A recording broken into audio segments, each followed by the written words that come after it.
chaotic on a Monday Night Football day, but the work begins as it always does here on the Splash Play channel as we try to find the must plays for today, December 22nd. We're to look at my data, comparing projections from mine to Stokastic, see the top plays are, who the top value plays are. We'll also check ownership as we go game by game, try to find where the leverage spots are. We'll run a sim without my interference, see where Stokastic's data is. I'll try to do a hand build, and by the end of this video, guys, you'll know all of the industry's must plays, along with my splash plays for December 22nd in the NBA. Let's get into it.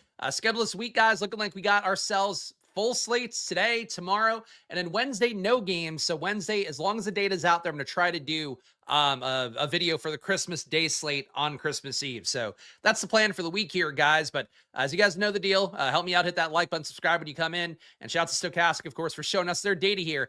They updated right before the show, so that's why the stream is even slightly more late than usual, because I had to try to get the data updated because I was doing the minutes myself for the last half hour. I felt good about them, felt good about Brandon Carlson being chalk that we are going to want to get to, and getting Stokastic to verify that was important. So we'll talk more about that in a moment. But basically, right before the show, you got a bunch of Thunder guys ruled out. You got TJ McConnell ruled out. You got a bunch of situations that were changing. So that's just how the NBA goes. And of course, these 15-minute injury reports are going to make it all better, I'm sure. Shout out to the chats, though. Appreciate Steven here with the congrats on 2K. I appreciate that. Yes, we did pass 2K. Shout out to all you guys that are part of the first 2,000 members here, or subscribers on the channel. For 2,000 members, I'd be dancing. shout out Zach here. We got some surprise Pikachus, and shout out to all you guys here hanging out. Appreciate all you guys being here, including I always forget how to say it. OB. Shout out OB. I wanted to read your name too, because I read everybody else's. Nikola Jokic, 47% ownership for the field. I'm at 76. This game today with Denver and Utah, the total is batshit insane. 240, actually up to 249.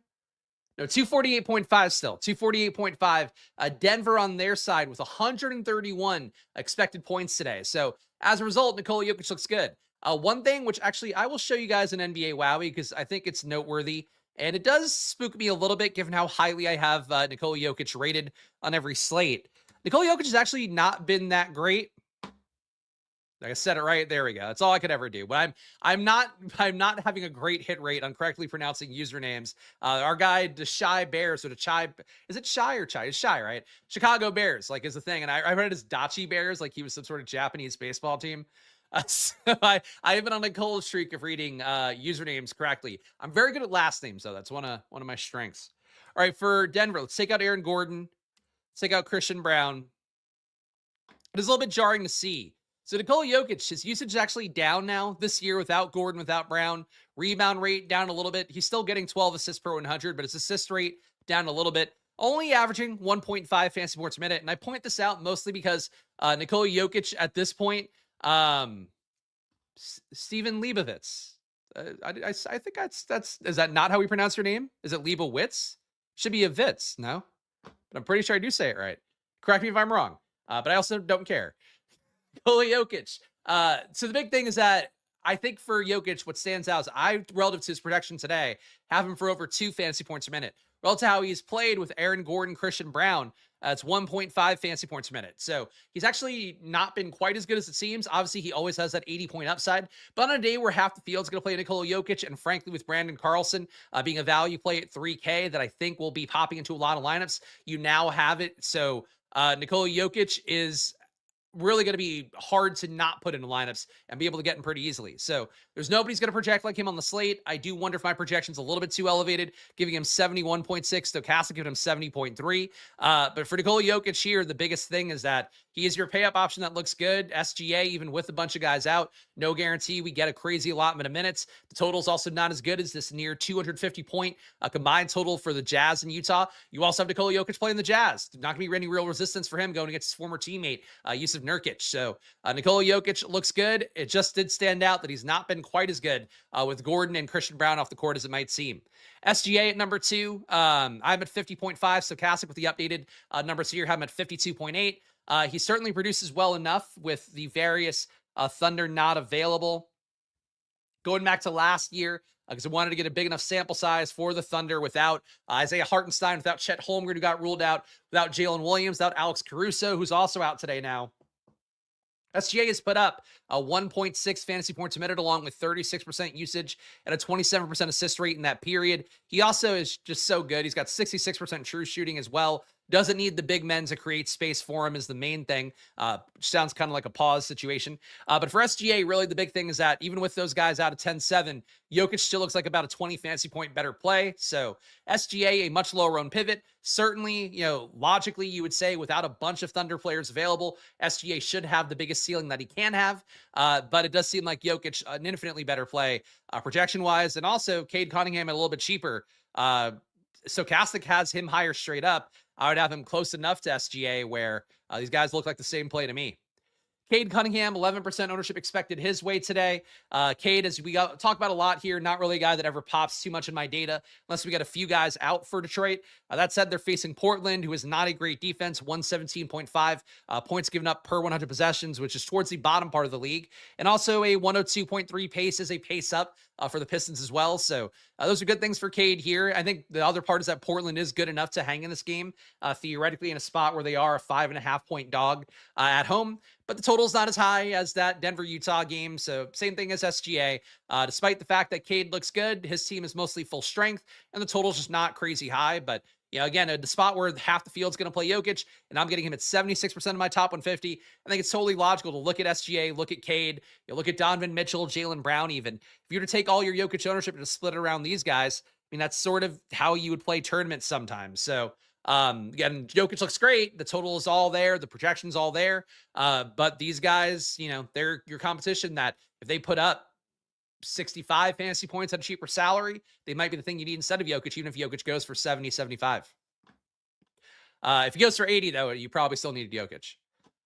Donovan Mitchell, 15% of the field. I'm at 12. Still no Evan Mobley here. Team's getting healthier, though. Sam Merrill back in. Mitchell is probable as well after missing last game. But, you have a Cavs team that overall, he's going to get as many shots up as he wants.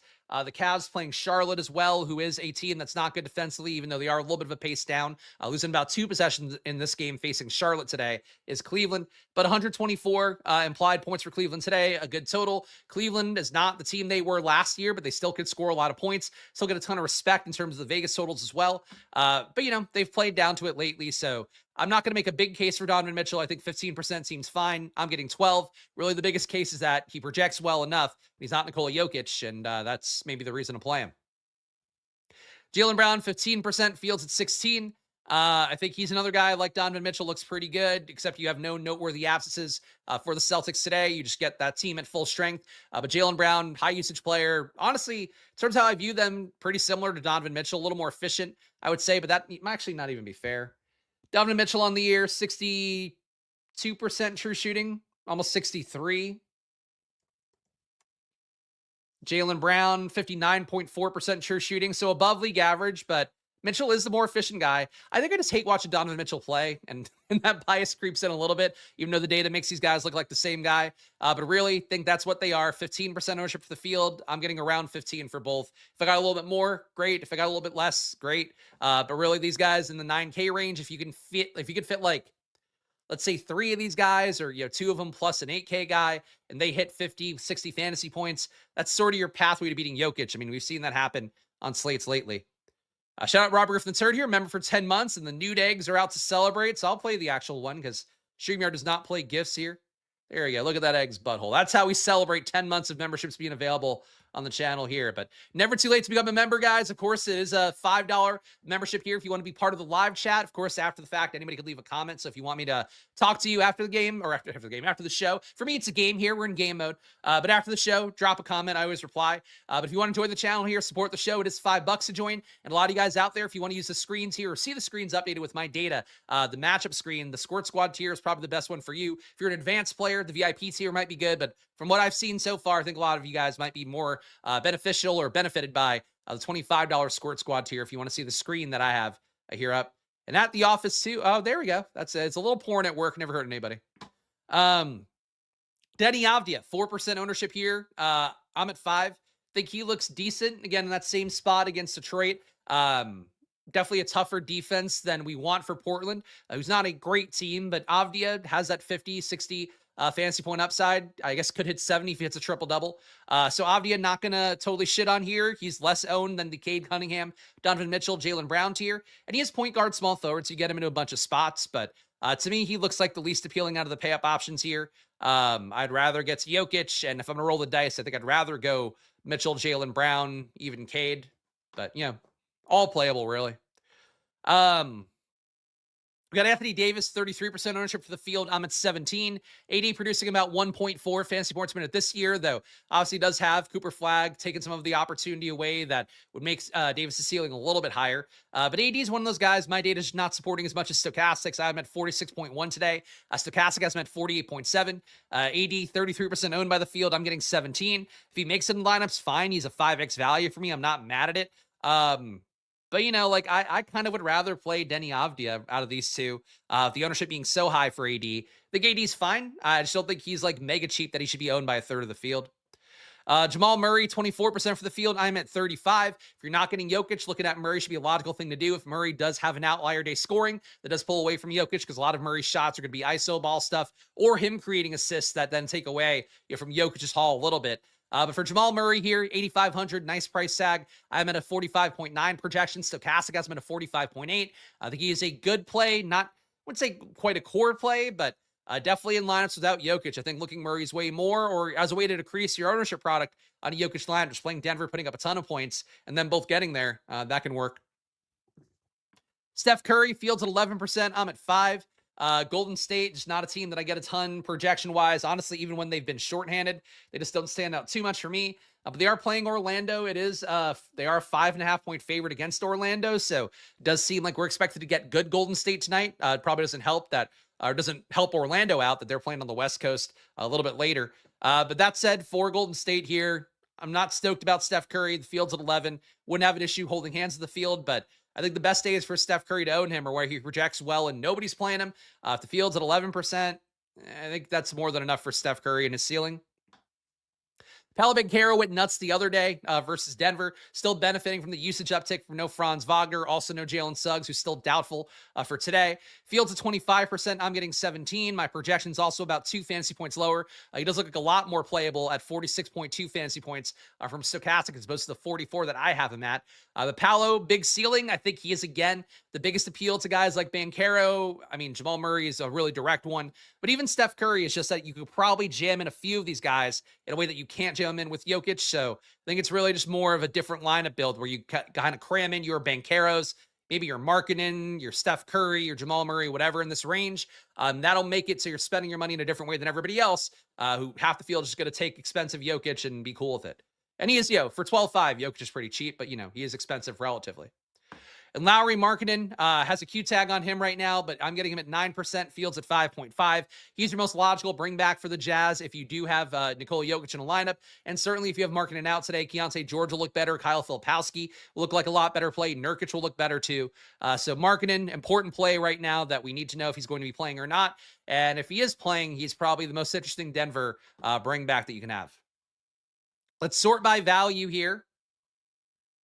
And again, guys, show some love if you can. Hit that like button and subscribe down below. It does go a long way for me here. Just one solo creator doing the best I can across the NFL. If you want to hear more about the NFL showdown slate today with the Niners and Colts, check out my video from this morning. But also the NBA here Monday to Friday at 2 p.m. Obviously, this week's going to be a different schedule with Christmas and all that. But I'm here showing you my data, showing you my work as best I can. You can do whatever you want with it. You don't have to tail my lineups ad nauseum or right to the letter. But hopefully this shows some part of what the work that was required, I guess, to be competent in NBA these days. But also, here's just data. Do what you want with it.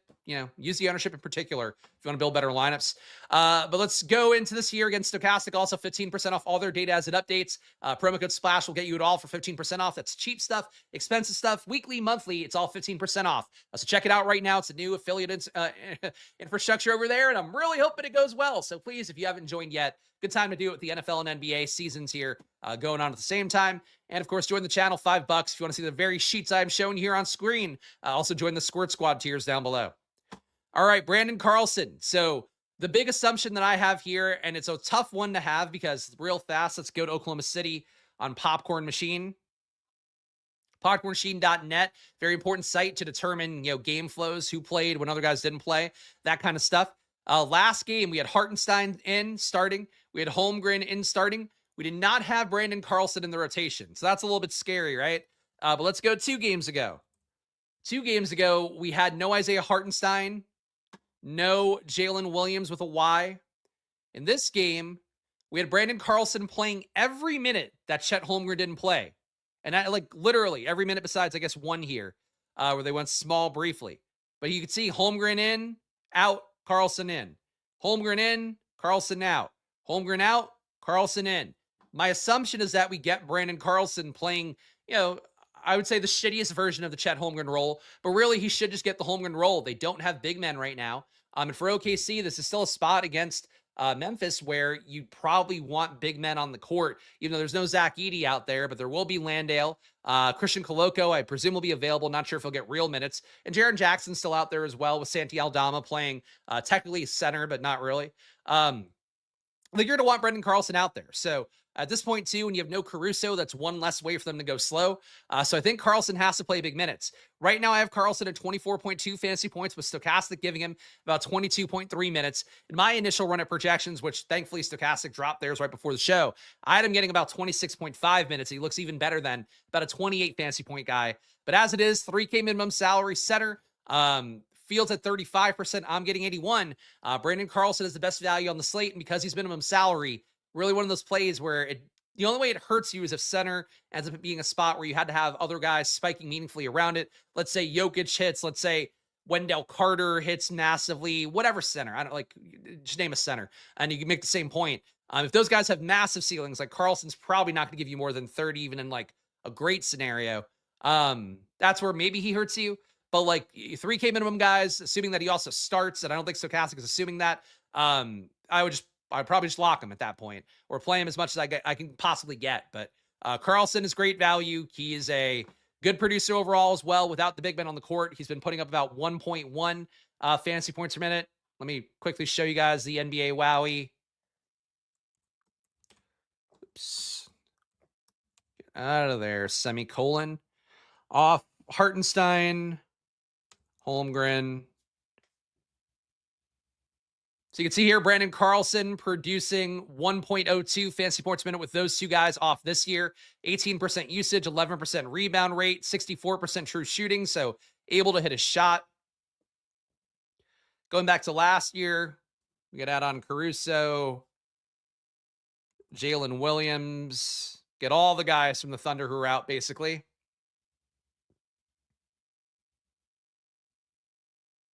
You can see here, Brandon Carlson, 1.1 fantasy points a minute on 60% true shooting. So he's been good in these different splits. That's really the biggest thing for him. If he starts, lock button play. If he's coming off the bench, still probably going to be at least with the field and probably above it. Kenrich Williams, another guy who could pick up big minutes today. There's just less bodies to go around when you take out the bigs in addition to Alex Caruso. So Kenrich Williams, power forward center, 3,200. Would say that if you get Carlson not playing, Kenrich Williams probably played a few more minutes there. Fields at 41% ownership with having the power forward eligibility as well, helping him out a little bit. I'm at 67. Really, you're going to get Thunder guys no matter what now, because when you are missing Hartenstein, Holmgren, Jalen Williams, that's so many big minutes to go around. That's like the entirety of the 4 and 5 minutes. And you might get like, Aaron Wiggins starting. I think that's a possibility. But, like these guys will still play minutes no matter what. So they're probably worth being with the field on regardless. Moussa Diabate. We have no Ryan Kalkbrenner today. Stokastic giving Diabate 25 minutes as a result. You'll probably have Diabate and Mason Plumlee splitting the 48 minutes at center for Charlotte today. But no Kalkbrenner. Moussa Diabate has been a good producer. I'm surprised we're only getting 9%. Fields at 37, but obviously Carlson and Diabate are both center only. So if you get this much Carlson, you're going to get less Diabate. If you get more Diabate, you're going to get less Carlson. I'd like to balance it out a little bit more, I think, but Diabate is not minimum salary. Carlson is. If Carlson were to come off the bench and Diabate were starting, I probably would want to up the Diabate number a little bit more because I think you want to take the starter as opposed to the bench guy. Most rules of thumb in NBA DFS. Andrew Nembhard, My projection's pretty aggressive on him. 36.4, Stokastic at 32.8. He does take a pretty big minutes increase for having no TJ McConnell out there. Basically, a lot more of the point guard opportunity flows through Andrew Nembhard. They don't even have Ben Shepherd. Guy could be a pivot point away from Nembhard either. So Fields at 12%. I'm getting 45. Relative to where the Field's at, like Nembhard is an even bigger stand for me than Carlson, than Kenrich Williams, who are also really big stands for me. But Nembhard at 6,300, I think allows you to save some money while still giving you about a 40 fantasy point outcome within a decent range, maybe 50 if things really broke his way. But not having McConnell out there, big help for Nembhard, and I'm willing to be there. My projection being about 3.5 fantasy points higher than Stokastic's. Brandon Williams getting point guard minutes at a 4K salary for Dallas. Looks like a decent value here. I am still getting him at 39%. The Field's at 16. So you can see this is how we are affording some of the pay up options, the guys that could spike massive ceilings around Brandon Carlson, Kenrich Williams, and Brandon Williams. These guys are all pretty cheap. Diabate as well in that picture. But really at this point, getting a guy like Brandon Williams feels less appealing because we have more locked in values, more essential roles for guys than Brandon Williams is your secondary point guard. But he's 4K. He looks good enough. Just not super stoked about him at a 23.2 projection. Mason Plumlee, 3K minimum salary as well. He'll play most likely almost all the minutes that Diabate doesn't play at center for Charlotte. Fields at 7%. I am getting 3. I think that Mason Plumlee also a very live pivot to Brandon Carlson. If you knew both guys were coming off the bench, it wouldn't be crazy just to play Plumlee at that point and hope you could jump the field by playing a guy that, is a better historical producer than Brandon Carlson, even though I think Carlson fits in really well for what they're missing right now with no Chet Holmgren and also, Jalen Williams, like a stretch 5 who could shoot. Carlson can shoot. Nikola Jokic, despite being 12.5, still a top value. That's why he's coming up in 76% of my lineups.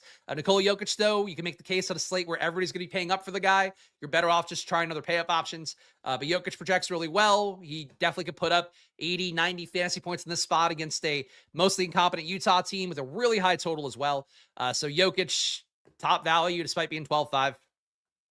Isaiah Joe, $3,400 salary, shooting guard eligibility. Fields at 23%. I am only getting 11. He's got a 19.4 projection from Stokastic, 19.5 from me. He definitely can gain more minutes because really they could go small. They might want to get more shooters out there like Joe.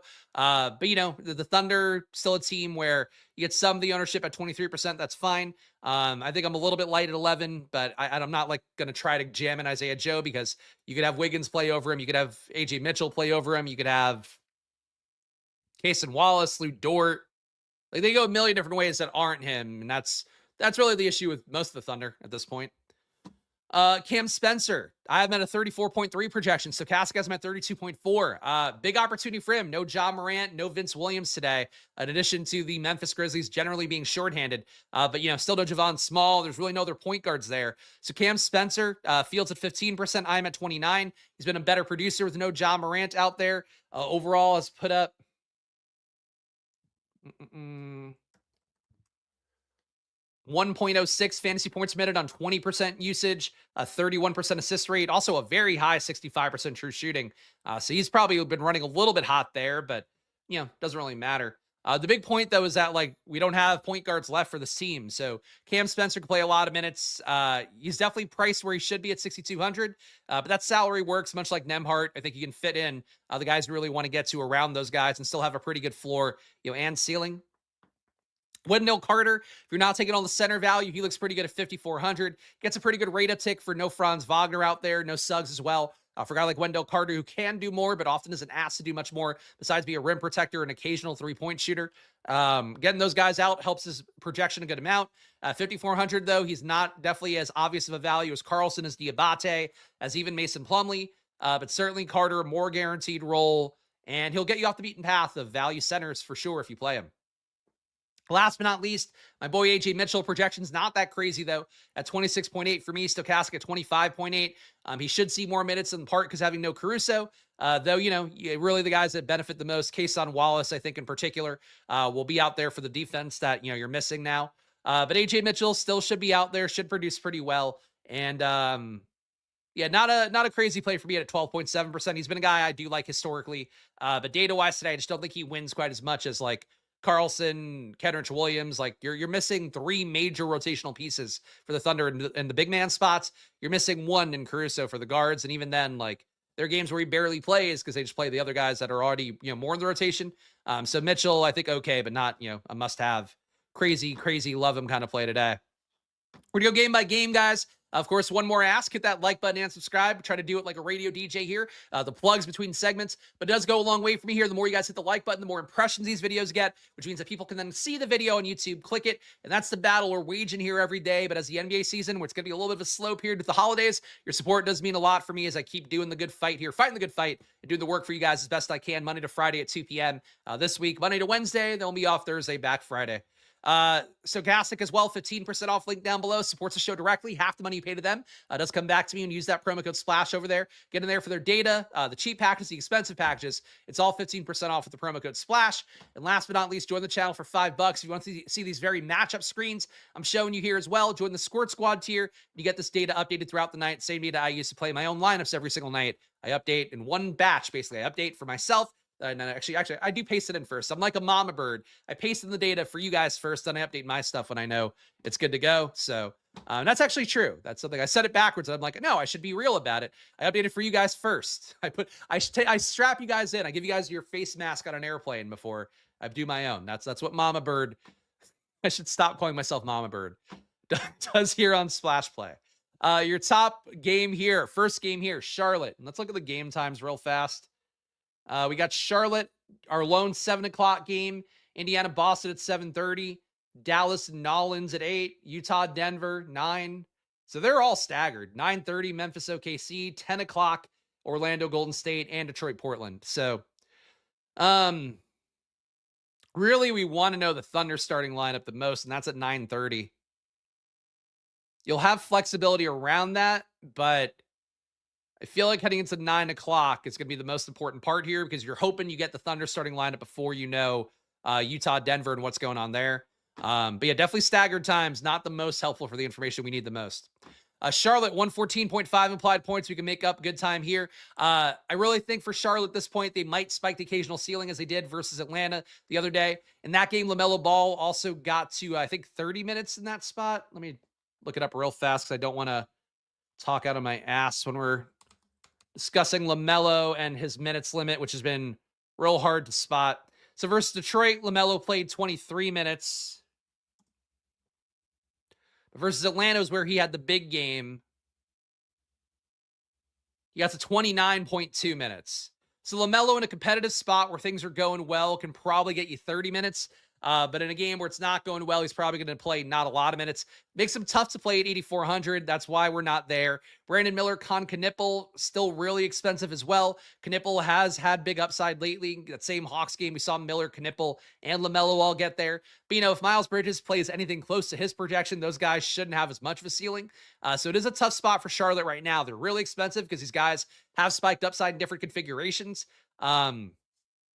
And I think they're a good team. I think they're a better team than, than people have treated Charlotte as historically, for sure. But they're kind of in that Toronto Raptors area where they're not really priced where they're supposed to be, I think, for what the situation is night to night for all these guys, and the algorithms for DraftKings also kind of figure out where that lands. But they should all be 6,500 to 7,500, I think. And right now, LaMelo is definitely too expensive for that. So is Bridges, so is Miller, so is Knippel to me. Musa Diabate gaining minutes because of having no Ryan Kalkbrenner. Looks decent. He's produced 0.98 fantasy points a minute, which is down a good amount from where it was to start the year. But certainly if he plays up to the upside a little bit more against the Cleveland team that's not super great in the big department with Mobley out, I think for Diabate, I get why he's 37% owned. I'm certainly getting a little bit more of Carlson right now, as we saw in the data. And if we do see Musa Diabate getting a foul trouble, Mason Plumlee would play more minutes. He looks decent as a 3K minimum salary play, and also a direct pivot to Diabate with much less ownership. Diabate at 37% expected owned, Plumlee at 7%. So I would get, honestly, no matter what, if you play a Carlson Plumlee lineup and that pays off, you're killing that Diabate ownership. You're away from a ton of the Jokic ownership. And you then can afford all the pay-up option guys that aren't Jokic. So I think, in some respects, to me, the Plumlee ownership is more of a priority than Diabate ownership, just because Diabate, at 3,900, he's covered ownership wise at 37%. Plumlee, you get so much leverage on a bunch of different spots, and if it pays off, you're going to really jump the field meaningfully. Doesn't mean you should go crazy on him, but I would get at least 10%. And if you want to do more, I don't think that'd be a bad thing. Cleveland, 124 implied points here. Despite having no Mobley in, nobody looks that great. Donovan Mitchell, the field's at 15. I'm at 12. Mitchell, to me, a more logical play if you're not playing Jokic. I think that's when we're looking as way more. Darius Garland, I'm at 10%. He looks good to me as the biggest rate winner from not having Mobley in. Starting to shoot a little bit better, up to 51% true shooting. Eventually has to catch up to at least the league average at 58%. Probably higher because I think Garland's a good shooter. Can that happen in this match against Charlotte? I think so.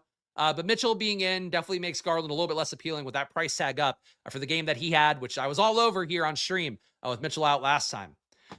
Darius Garland fields 2%. Actually, no, Jared Allen, fields 2%. I'm at 3. He's the kind of center that you're not going to get in a slate like this where you have so many great values. But if guys like him and Wendell Carter pay off, you're off the beaten path entirely of ownership because you're not playing values and you're not playing the very expensive Nikola Jokic types. Indiana, 107.5 implied points. Boston, 117 on their side. Nemhart's the only one coming up for meaningfully because you do have McConnell out. Quentin Jackson, though, not a bad play, though Stokastic really does not give him a ton of minutes at 21.4. I think he can play more here if he plays well, but certainly,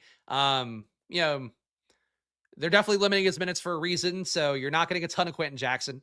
But Nemhart, I think this is a pretty big exposure jump for me at 45% in the field at 12. My projection is 3.5 higher, so that's why. But I think getting a little bit less of him, a little bit more Quentin Jackson, just trying to represent the fact that, they're short on point guard right now. But, they're not, they still have enough guys that are going to get usage up. So, the point guard position isn't a must-have for Indiana today with McConnell out. Boston on their side fields at 15% for Jaylen Brown. I'm at 16. He, as I mentioned before, very similar play to Donovan Mitchell. If you're not playing Jokic, looking at those guys more, maybe playing a couple of them together would be the logical thing to do. Derek White, I'm at 7%, fields at 6. Low on Peyton Pritchard's 5% ownership. Low on Kata at his 4% ownership. But these guys all look okay. None of them stellar plays. Anthony Simons off the bench at 4,400. Also okay. But on a slate where we have real values, we also have guys that have some teammates missing and there's more upside as a result at their price tag, like Jokic. The Boston team here is just kind of what they are, and that's not really the most appealing on a slate generally like this. But they all look fine. Dallas, 120 implied points. New Orleans, 121.5. The Anthony Davis revenge game, I'm sure. Fields at 33% for AD. I'm not really sure why the ownership is that high, but Stokastic's projection is about 2.5 higher than mine, so that's probably a part of it. Davis has been good this year, 1.4 fantasy points a minute, but he's not Nikola Jokic, so, if I'm spending my money there, I'd probably rather go to Jokic, but the field's going to own AD, so field ownership, always a good, reality check against what you want to play. Cooper Flagg, I think, looks infinitely better with AD not in. Fields at 23%. I'm only at 6. I've played Cooper Flagg when AD has been out. It's worked out really well. When AD is in, I just don't think the ceiling is high enough at 7,200. But, look, he can get there. He does contribute in every category. And also, if AD fails, Flagg has probably got a better shot of hitting. I don't think I'd play Flagg and AD together personally, but, they're playing New Orleans here, so it is a shitty team they're going against, giving up about 121 points per 100 possessions.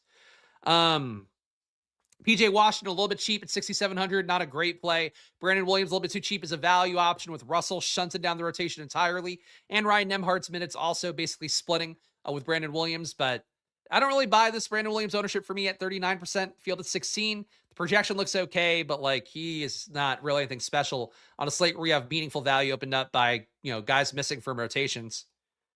New Orleans, 121.5. Nothing is playable for me here, so we'll save some time on it. Zion's minutes are not there. His price tag is coming down. Murphy, Queen, Sadiq Bey, all holding on to their usage despite Zion being in. Poole off the bench, still getting his shots up. It's a little bit of a mess that's not priced appropriately, and I don't see the reason to be there. But, if I say that, it means nobody else is going to be there either. So if you want to make the case for New Orleans, you can. Utah, part of this very high total game against Denver here. 117.5 on their side implied points. Lauri Markkanen was a Q tag. I don't know if he still is. If he got upgraded at some point during the last report window. Let's see. Markkanen's available now. So, okay, so that's good. I don't have to talk around that. So Markkanen being available means that these guys are going to be okay plays as they are, but not going to become a smash play by any stretch. If Lowry are out, Filipowski would look like a very good play. Keontae George would also become a much better play to me. That's been a formula that's hit a lot when Markkanen hasn't played lately. With Markkanen in, I think he is a good tournament option next to the Denver chalk, playing Jokic, playing Murray. Keontae George, same thing, but neither guy should be more than 10% owned, I don't think. They're just nice bringbacks to go along with Denver. Nurkic, I don't think playable here. Only getting 1%. The field's at 2. Collier is a value, kind of like the Brandon Williams value. It's okay. There's better values on the slate. These guys are probably going to make your lineup sometimes because they allow you to afford the expensive guys that we really want to get to on this one. But Collier's at 20%. I'm at 16. Don't think he's as good of a value as your center, value options, but he's there. Denver here, we've talked enough about Jokic. I'm at 76%, Fields at 47. Do you think, though, if you just want to play 50% Jokic and then try other pay-up options around him, would not be a crazy thing to do here? Because whenever everybody's, just getting to Jokic that easily, if he plays more to the, the middle outcome as opposed to the ceiling, you didn't need him, and that's the tough part. It does, though, based on the total in the matchup. Like, if you told me Jokic puts up 80 here, I think you need him. So, I don't want to be blind to that.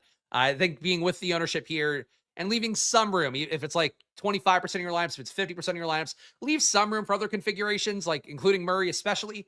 But yeah, you're going to play Jokic with the field, I think, no matter what. Jamal Murray, Fields at 24%. I'm getting 35. Again, he's good leverage against Jokic ownership whenever he's going to be mega chalk.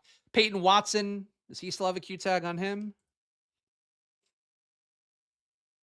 Peyton Watson is a questionable player right now. If he's out, Cameron Johnson will look better. Cam Johnson finally showing some signs of life overall, but still only at 0.7 fantasy points per minute. I'd feel a lot better about this Cameron Johnson 25% ownership if Peyton Watson is out. If Peyton Watson is in, I don't think I'm going to get there for Cameron Johnson. But really, Jokic and Murray look like the priority plays. Tim Hardaway, I'm getting 11%. Fields at 5. If Watson is out, more stuff for Denver will look good. But as it is, you could roll the dice on more Nuggets because that total's really high. And certainly if Jokic and Murray don't get there, or, if just one of these other Nuggets hits alongside of Jokic or Murray, that does cut the ownership down a little bit from, playing Jokic or from not playing him, obviously. Memphis, 107.5 implied points. No Ja Morant. No Vince Williams. Matters a little bit here for the guard rotation. OKC also seemingly giving up a little bit today with some of the guys they have ruled out. Though you will seemingly still get SGA, Jalen Williams, your key guys that really matter. But Jaren Jackson not coming up for me. My projection is 3 fantasy points higher. I guess 2.5 higher than Stokastic's. Still not enough at 7,900 to get to Jaren Jackson. Santi Aldama, pretty expensive now at 6,900. He's not coming up for me. Cam Spencer is the only one that really seems like a rotational priority play for me, a core play for DFS tonight. I'm getting 29% and the field's at 15. Cam Spencer's been a very good producer with Ja Morant and company off the court. And he's been shooting unsustainably well at 70% true shooting, but he's not going to be a priority to guard, you would think, relative to the rest of the Memphis players. KCP coming up here, that $4,200 price tag seems to matter. We're getting, again, a lot of guys around this range. KCP is shooting guard, small forward, and he does gain a good amount rate-wise from not having various guards out for the Grizzlies at this point, but I'm getting him at 21%. It's a pretty big stand. The field's at 3. He's just an okay value. Thunder here, missing all the bigs. That is why Brandon Carlson is so important looking. Kenrich Williams, same thing. These guys, 67% for me, 81% for Brandon Carlson. The field's at about 40% for both, but if you get a starter out of either of them, they should be a priority play at that point. The rest of the Thunder not looking that good, but with no Caruso, the minutes are certainly more secure for these guys. You need to know who the starters are. This is a 9:30 tip-off time, so that's pretty tough. If Aaron Wiggins starts, I think he'll look a lot better than he does right now with only getting 22 minutes. Lou Dort probably doesn't matter that much. Isaiah Joe would help him out. Definitely Carlson or Kenrich. If either starts, at that point, they're going to be 50% plus owned plays would be my guess. But no matter what, I think Carlson and Kenrich good plays. And if I had to guess, I think Carlson starts and I think he's good today would be my guess. Orlando, 111 implied points. Golden State, 116.5. Paolo Banchero, 25% for the field. I'm at 17. Nothing else popping that much. 5 to 10% ownership for a bunch of guys. If Tristan da Silva is out, that gives a shot for Noah Penn to see the court. Penn has been a really good producer, but he's kind of buried in the rotation right now if you don't get a few guys missing, in particular da Silva. But Penda last time for Orlando, real fast. We'll show you guys the popcorn machine. But going against Utah, he filled it up, played the entire fourth quarter, and then also stayed in the court for overtime alongside Banchero, Anthony Black, Wendell Carter, and Desmond Bane. Orlando's been starting Tyus Jones with Suggs out. If you got a Noah Penn to start, I don't think it'd be crazy. And Noah Penn has been a really good producer at 1.2 fantasy points per minute, grabbing a lot of rebounds, more rebounds than it seems like he should, but also getting some assists, good amount of usage. He's the kind of guy at shooting guard, small forward in 4K. I'd rather play him if I knew he was going to actually be playing minutes today, as opposed to all those kind of shitty 4K guards we keep getting. But Penda's a guy to watch, I think, for sure. The tough part for him is like when you get Franz Wagner back in, you get to Silva in. He's definitely behind a few too many guys in the rotation. But can he like play ahead of Jet Howard? I think he should at this point because he's been a lot better producer. The Jet Howard's not been bad either. He's actually shooting pretty well. Golden State here, Steph Curry getting that 11% ownership, not a priority play. Jimmy Butler low owned as well. It does seem like a nice total or a nice total overall for this game and a competitive spot for Golden State with them being a favorite, which a little bit of a surprise to me because Golden State seems like they are kind of in no man's land currently. Curry and Butler, their relationship name Cutler, if you put them together, they're Brangelina. I think they're okay tournament options, but not the kind of guys that I would like tout on stream. Like if you get them in a lineup, sure. But the Cutler crew, I don't think looks good enough here to play versus Orlando, really. Detroit here. Cade, okay. Jalen Duren getting 8%, Fields at 4. Duren seemingly kind of finding his floor a little bit more lately. Minutes have not been as secure. He's had some foul trouble lately, too. Just not scoring as much overall. Asar Thompson, Tobias Harris, their price tags help in a lineup where you do need small forward, power forwards of reasonable prices sometimes. Isaiah Stewart, he seemingly finds his way into minutes a lot of ways if anybody either gets in foul trouble or plays poorly for the Pistons. But not a lot to love here, I don't think. It seems like a decent game. Like if you had a couple pieces from this game and you had like a chalky lineup with it, I feel like you wouldn't mind having it as a late night hammer. But like prioritizing Tobias Harris, I never want to play Tobias Harris. I'm not going to do that. Sar Thompson, same thing at this point. Cade or Duren, though, if you get one of those guys and they're like your last player left and you have a shot to make a run at first, I think that'd be fun. Feel the same way about Denny Avdia. Jeremy Grant, I'm always a little bit high on. My projection for 34.9 for Jeremy Grant. Fields at 32.1. Seemingly just a little bit of a flip for me with Shaden Sharp and Jeremy Grant. Both guys, though, get good amounts of usage. Denny Avdia contributes in every category. I think he does have that slate-breaking ceiling at 9,800 and point guard, small forward. But, you know, there's a lot better pay-up options today, so you get what you get. The Jeremy Grant, the only priority here, but even then, he's not much of one compared to what he's been for me on other slates. And that is the game by game. Let's go to Stokastic next, guys. We'll see what they have for us in a sim. Their data also, okay, it says I'm logged in. That's telling me to log in again. All right, I'll log in again, Stokastic. Why not? Okay, now it's telling me to log in even though I am logged in. All right, let's sign out. Hold on, I'm going to switch over to this tab in a minute. Obviously, we want to make sure this works correctly first.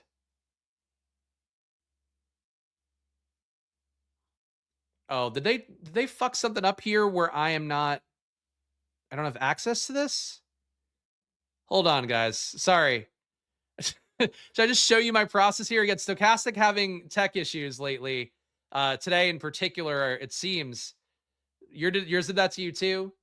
Okay, so it says I'm logged in, but it says join Stokastic Sims on this screen. So I might not be able to show you guys a sim here. They really need to figure it out. It's how I feel about this. Okay, so everything's not working now. Need to stand by for technical difficulties graphic. Fuck. Well, you know what, guys? I am paying for SaberSim right now, so still think you should sign up for Stokastic, and hopefully I'm confident it'll work by the time NBA gets here, but they're killing me with it not working on stream, so we will go to a different sim company that I have no way to convert you, give you a membership, but I do think they do a good job. So let's go over here to SaberSim, and let's run their projections. All right, so we got updated projections available, sure. Yeah, they must have something they're changing on the auth level that is now broken. So should I keep the Stokastic sticker up here for running SaberSim? Again, SaberSim, pretty expensive product, like $300 a month. It's been a helpful part of my DFS process because it uses my projections to build lineups, which is something that Stokastic's sim does not. So that's part of why I use them for NBA. I'm trying to refresh this stuff and make it build okay. All right. Maybe just nothing's going to work today. And that's going to be how it goes. Why does it keep telling me to update my projections? It's not a good SaberSim ad now either, I'll tell you what. Okay. Let me go to field lineups here. Let's just do a build, and I think it's going to work out okay. And use SaberSim projections. So unfortunately pulling in my previous sim that I ran to see how my data looked before the show. And SaberSim is not updated for the Thunder guys. So this is also useless. What a video. Well, you know what? Then I'll just use my projections. I know my projections are correct in here. Let's do it that way. Let me pull in the data over here. We'll run a SaberSim with my projections and not theirs because they have apparently not updated, even though it just said they did. Did you just think Brandon Carlson doesn't play? Is that it? I know it's a shitty end of the video, guys, but unfortunately, I'm prepared for one approach here, and they're not allowing me to do it.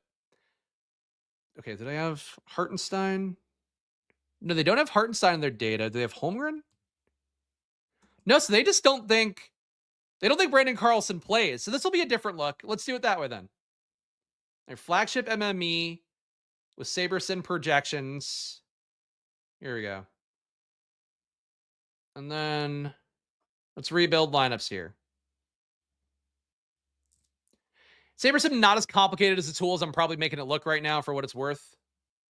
But when you want to try to get it to do stuff that you're not normally doing, I do think it's a bit of a difficult one to figure out. Spag told us a little bit of porn at work didn't hurt anyone. Now my computer's giving me that same screen regardless of website I try logging into. That's, well, I don't know what your tech guys or your IT guys will do at your various companies, but yeah, I'm confused as to why Stokastic's thing is not working now because it was working right before the show. And I was fine. Like I ran my sim with my data on there and it worked. They must be changing stuff in the back end because now it doesn't work. Oh, well. You know, a little variety here, guys. You get to see the SaberSim side of the aisle.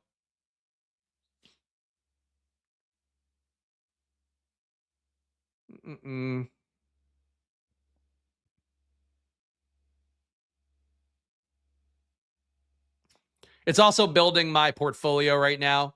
I am playing 21 lineups tonight, playing the 4-point play and one entry to the large field tournament because that's what I do on NFL nights. So it's building off of my actual lineup pool right now. You can see exposure-wise, we're getting Brandon Williams the most, Moussa Diabate second most, Cameron Johnson with SaberSim data third most. This is totally different from what I'm going to have tonight. Anthony Davis, 48% ownership as well, tied with Cameron Johnson. And Jamal Murray, 43% ownership at number 5. Highest ROI lineup, according to SaberSim here, is Brandon Williams, Cameron Johnson, Brandon Miller, Dean Wade, Moussa Diabate, Shaden Sharp, Tobias Harris, Nikola Jokic. That's the one that it would want to play in the large field 50K to first tournament. Number 2, Jamal Murray, Cam Johnson, Karis LeVert, Anthony Davis, Moussa Diabate, Keontae George, Asar Thompson, and Yusuf Nurkic. You can see how different it looks for not viewing the Thunder big men as value. Gotta think that's going to update for them, but maybe not. Number 3, Bruce Brown, Trey Murphy, Herbert Jones, Anthony Davis, Moussa Diabate, Jamal Murray, Paolo Banchero, Jonas Valanciunas. Number 4, Jamal Murray, Donovan Mitchell, Najee Marshall, Anthony Davis, Moussa Diabate, Cam Spencer, Spencer Jones, double Spencer lineup. Sponsored by Spencer's Gifts. And Jonas Valanciunas giving you direct leverage on Jokic here. Kind of interesting. It also seems like SaberSim really likes this secondary wing position for Denver, given that they're giving you Cam Johnson and then Spencer Jones. Their number 5 lineup is Brandon Williams, Cameron Johnson, Ace Bailey, Peyton Watson, Yusuf Nurkic, Jaden Ivey, Paolo Banchero, Nikola Jokic. So it seems like if you just don't believe in the value, in particular the Thunder value, or Mason Plumlee, really, you're just kind of getting balanced builds. What SaberSim has given you. It did give us a little bit of Diabate, so it's willing to take the $3,900 value there. But that was it. So interesting to see here. Which large field tournament, like the 18? Yes, the $18 one is usually the one that that I would put in one entry to on a night like this. All right. What else do we look at here? Look at the exposures. They don't have ROIs for players, so I can't sort by that. Let's look at the top projected plays. So Jokic, 34% exposure is what they're giving you. Cade Cunningham, 5. I could also just make this a 150 set and see how it changes. It's going to re-diversify here. And SaberSim is a very good tool. Again, I've not done a great job selling it here because I didn't prepare to have to do this today. But the portfolio tool that they have here, it does kind of diversify your portfolio, get your exposures different enough in spots where it's not like your data's pushing it to, a guy like a 30, fancy point guy at 3K salary. That guy, it won't diversify much off of, but it does a good job kind of sorting your entire portfolio out. It's been a part of why I really like it. But Nikola Jokic, 35% exposure now. Cade Cunningham, 9%. You're not getting SGA at all. Anthony Davis, 38% with SaberSim data. Jaylen Brown, 14%. Jamal Murray at 39%. Brandon Williams, though, they really like him as a value. Cam Johnson as a value as well. Those are your guys on SaberSim. Anyway, can't do a hand build because Stokastic has me logged out on that too, right? Yeah, I can't do a hand build.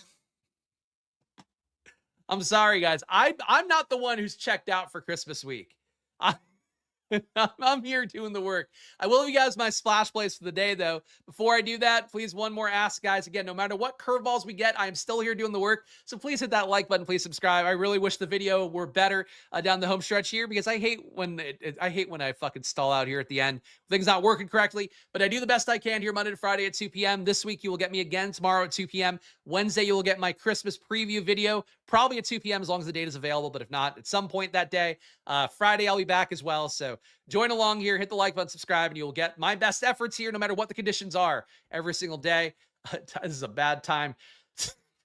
Check out Stokastic, get 15. Maybe if you sign up now, it'll work like a charm. Maybe what it's been missing is you. So join Stokastic, 15% off. I'm pretty confident it'll be working like a peach by the time NBA rolls around later today. Right now, though, check them out and join the Discord. $5 to join here. If you want to get my data updated throughout the night as well, join one of the Squirt Squad tiers. I would only join the VIP tier if you really know what you're doing in terms of data, CSV management, stuff like this. But join the Squirt Squad tier. You can see my matchup screens updated with all the data, Vegas totals, my projections throughout the night as well. Splash plays for the day. We got Brandon Carlson, I think is one. SaberSim doesn't think he is. So really want to know the Thunder starters. That game's at 9:30 p.m., but I think Carlson starts. I think he plays, the worst version of the Chet Holmgren role, but I think he'll be okay doing it. Carlson is a splash play for me. If not him, Kenrich Williams. Frankly, you could play both of their price tags. A lot of minutes to go around with all the bigs out for the Thunder today. Projection-wise, Diabate is still one. Didn't really get him in the ownership, but I think when I get my final lineups in, I will be getting him more. So I'll say he's a splash play. Nikola Jokic is very chalky, but he is a guy that right now my data is giving me a lot of. So he is technically one, even though I do think the game theory of just playing other pay up options is totally fine too. For some portion of lineups, I will be doing that. And Nemhart, I guess, also a splash play. Him and Cam Spencer. I feel less good about those guys as splash plays, but I think their options at 6K, it feels like a 6K point guard plays well in a lot of lineups that were working for me. So I'll say Nemhart and Cam Spencer as one amalgamous kind of mediocre point guard that benefits from the lack of point guards available on their teams tonight. Gamble responsibly, guys, even though it is always money time here on this channel. Follow me at Chris Spags. Follow the show at SplashPlay Bets on YouTube, on Twitter at SplashPlay Pod. Will get you my NBA and NFL content. If you want information for the NFL showdown slate tonight, Niners Colts, check out the SplashPlay Pod channel. You can see my video from 12 p.m. today going through that slate. Very similar process, except I don't build my own data. I will also be on Stokastic at 7:15 today, and I think they're going to get things up and running by then. So I'll be on my best behavior. Trying to keep myself getting gigs there. But again, they'll get shit fixed. It's just not ideal timing here. As Zach points out, might have been 5 minutes before I started doing it. So that's probably my fault. I jinxed Stokastic for not working today on the sim. But I will see you guys again soon. Enjoy your days. Good luck. And this is also how I felt about Stokastic. This is what the sim told me today. You want it to be one way where you're already logged in and it works correctly, but it is in fact the other way. I'll see you guys again soon. Enjoy your days. Good luck. If I don't catch you before then, Merry Christmas. But I'll be here, guys. So come sit on my lap the next few days, and I'll see you soon. Bye-bye. Good luck. See ya.